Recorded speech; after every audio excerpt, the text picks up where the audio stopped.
જે કાર્યવાહી છે તે યથાવત જોવા મળી રહી છે। આજે પણ સાયલેન્સરોનો નાશ કરવામાં આવશે શહેરથી।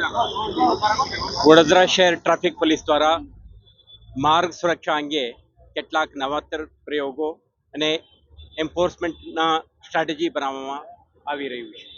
આના ભાગરૂપે તમે જોયું છે છેલ્લા કેટલાક સમયથી વડોદરા શહેરમાં કેટલાક કિસ્સાઓ દ્વારા મોડિફાઈડ સાયલેન્સર સાથે વાહન ચલાવવામાં આવતું હતું। આવા વાહનોને આપણે ટાર્ગેટ કરીને શરૂઆતમાં એન્ફોર્સમેન્ટની કાર્યવાહી કરી।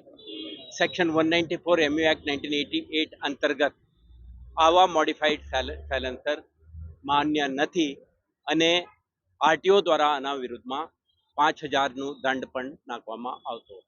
પરંતુ આપણે ધ્યાને આવ્યું કે જ્યારે આપણે રોકીએ છીએ, આરટીઓ તરફ ચલાન મોકલી આપીએ છીએ, ત્યારે લોકો દંડ ભરીને ફરીથી શહેરમાં આવા પ્રક્રિયામાં પ્રવૃત્તિમાં ઇન્વોલ્વ થતા હતા। એટલે એમને અટકાવવાના હેતુથી અત્યારે આપણે એમના સાયલેન્સર રિમૂવ કરીને તે પછી સંબંધિત ન્યાયાલયના આદેશ મેળવીને એમના નાશ કરવાની કાર્યવાહી હાથ ધરી છે।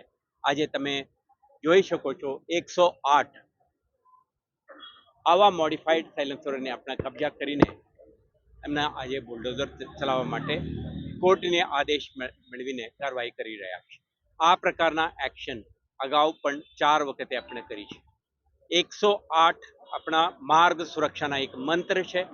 વારંવાર શહેરના જનતાને આપણે રિમાઇન્ડ કરવા માંગીએ છીએ, તમે નિયમોના દાયરામાં જ વાહન ચલાવો, સુરક્ષાને ધ્યાન રાખો, નિયમોનો ભંગ ના કરો, જેથી કરીને તમારા પરિવારજનોના અને સાથી નાગરિકોના સુરક્ષા બની રહે।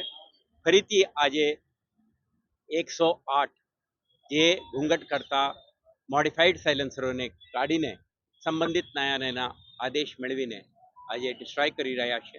આમાંથી એક આપણા સ્ટ્રોંગ મેસેજ આપવા માંગીએ છીએ, વડોદરા શહેરમાં નિયમોના ભંગ કરીને ઘૂંઘટ કરતા વાહનો ચલાવવામાં આવે તો શહેર પોલીસ દ્વારા સહન કરવામાં આવશે નહીં અને એવા વાહનોને આપણે ટાર્ગેટ કરીશું અને સ્ટ્રિક્ટ લીગલ એક્શન લઈને આવા પ્રવૃત્તિને અટકાવવાના તમામ પ્રયાસો કરવામાં આવશે।